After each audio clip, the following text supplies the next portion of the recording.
সুস্থ হয়ে বাড়ি ফেরার ঠিক আগের দিন ভয়াবহ অগ্নিকাণ্ডে মর্মান্তিক মৃত্যু, বাড়ি জুড়ে শোকাবহ পরিবেশ। বুধবার ভোররাতে ভারতের পশ্চিমবঙ্গের আবাসিক হোটেলে অগ্নিকাণ্ডে ৭ বাংলাদেশি ও ২ ভারতীয় নিহত হন। তাদের মধ্যে ২ জন সাতক্ষীরার বাসিন্দা। কালীগঞ্জের বড়িয়া গ্রামের আলিমুজ্জামান সাজু চিকিৎসার জন্য যান কলকাতায়। দেশে ফেরার আগের দিন ঘুমের মধ্যে হোটেলে আগুনে দগ্ধ হয়ে মারা যান তিনি।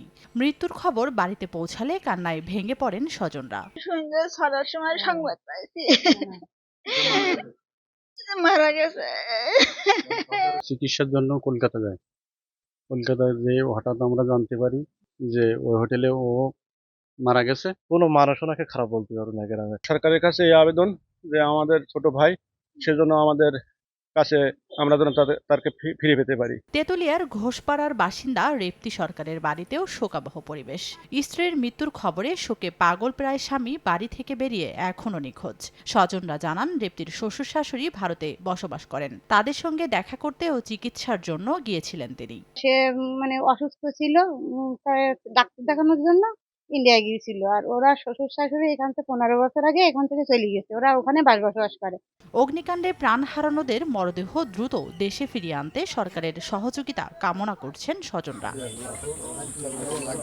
সময় সংবাদ, সাতক্ষীরা।